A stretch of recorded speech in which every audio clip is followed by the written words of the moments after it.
Assalamualaikum warahmatullahi wabarakatuh. Alhamdulillah kita masih bisa dipertemukan kembali.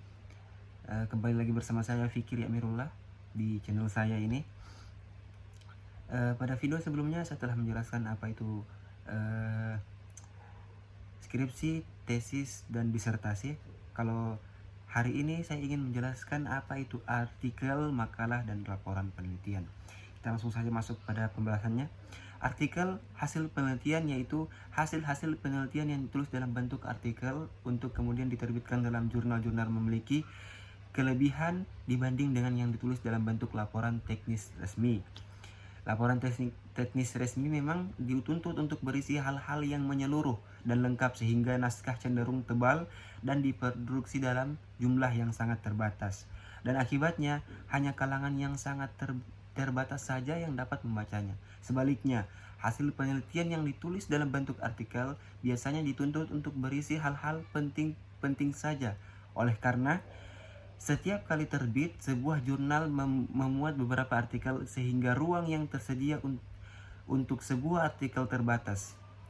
Jurnal yang diterbitkan oleh suatu fakultas akan dibaca sedikitnya oleh para dosen dan karyawan serta mahasiswa di fakultas tersebut, sehingga hasil penelitian yang ditulis dalam bentuk artikel di jurnal akan memiliki pembaca yang jauh lebih banyak daripada laporan penelitian teknis resmi. Penulis artikel menggunakan sistematika tanpa angka ataupun abjad sebagai berikut. Ada judul, nama penulis, sponsor, abstrak dan kata kunci, pendahuluan, metode, hasil, pembahasan, kesimpulan, dan saran, daftar rujukan. Kemudian artikel non penelitian. Kalau tadi adalah artikel hasil penelitian, kalau yang ini adalah artikel non penelitian. Istilah artikel non penelitian mengacu kepada semua jenis artikel ilmiah yang bukan merupakan laporan hasil penelitian. Artikel yang termasuk kategori artikel non penelitian antara lain berupa artikel yang menelaah suatu teori, konsep atau prinsip, mengembangkan suatu model, mendeskripsikan fakta atau fenomena tertentu, menilai suatu produk, dan masih banyak jenis yang lain. Karena beragamnya jenis artikel ini, maka cara penyajian di jurnal sangat bervariasi. Penulisan artikel menggunakan sistematika tanpa angka ataupun abjad. Sebuah artikel non penelitian berisi hal-hal yang esensial, karena itu biasanya jumlah yang disediakan tidak banyak, antara 10 sampai 20 halaman. Unsur pokok harus adalah dalam artikel non penelitian dan sistematikanya adalah judul artikel, nama penulis, abstrak dan kata kunci, pendahuluan, bagian inti, penutup, dan daftar rujukan. Kemudian makalah. Yang ketiga, makalah.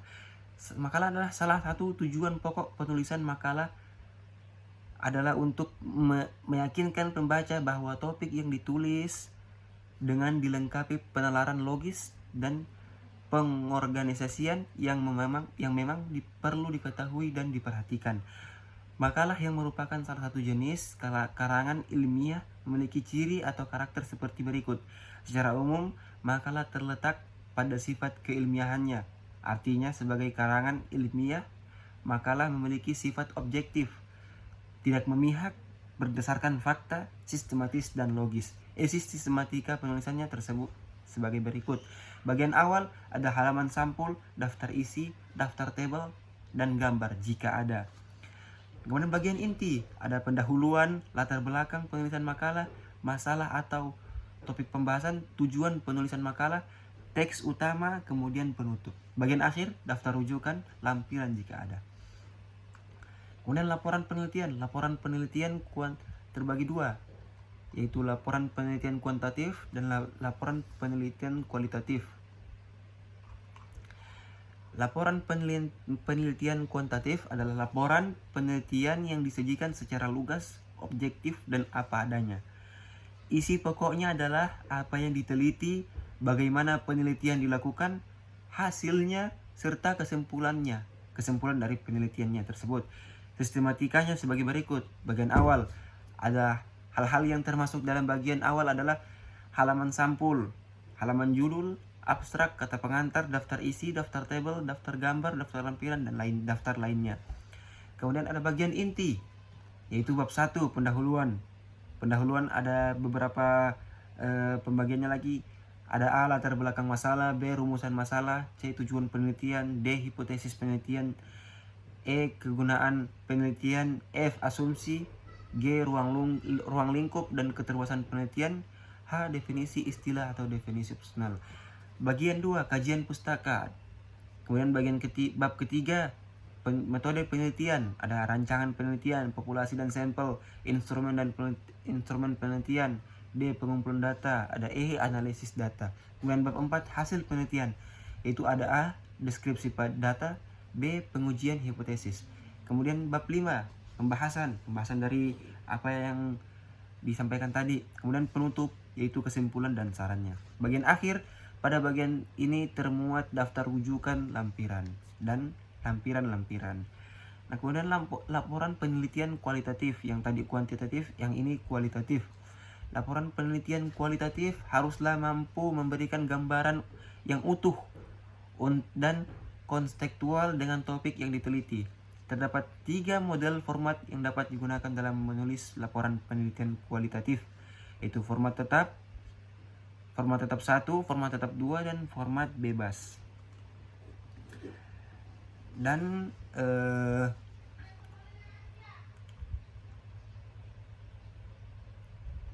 sistematikanya adalah bagian awal ada halaman sampul, halaman judul, abstrak, kata pengantar, daftar isi, daftar tabel, daftar gambar, daftar lampiran. Bagian inti alternatif 1, format tetap 1, bab 1 pendahuluan, konteks penelitian atau latar belakang, B, fokus penelitian atau rumusan masalah, C, tujuan penelitian, D, landasan teori, E, kegunaan penelitian. Kemudian pada bab 2 terdapat metode penelitian. Metode penelitian ada beberapa.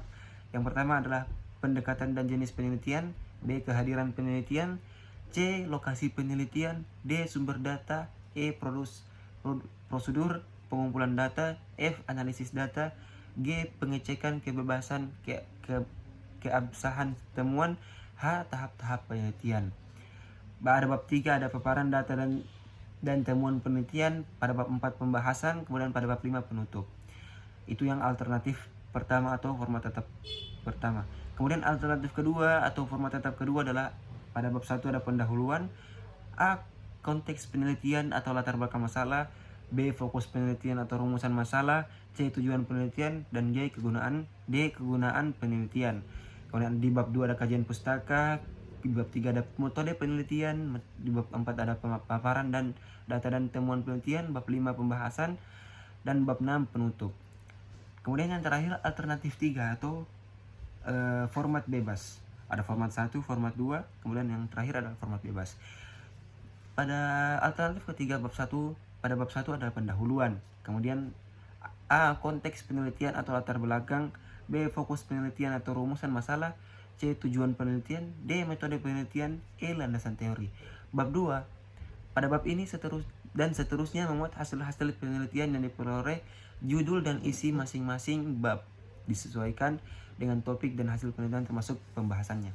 Kemudian pada bagian akhir dari alternatif 3 atau format bebas, bagian akhir, pada bagian ini termuat daftar rujukan dan lampiran-lampiran. Oke, itu dia teman-teman, apa itu makalah, apa itu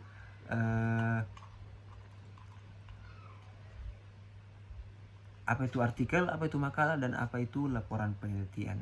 Cukup sekian apa yang saya sampaikan. Jika ada kekurangan mohon dimaafkan. Saya tutup dengan perkataan unzur maqala wa la tanzur maqala. Syukran, hadza minni wal afa minkum. Wassalamualaikum warahmatullahi wabarakatuh.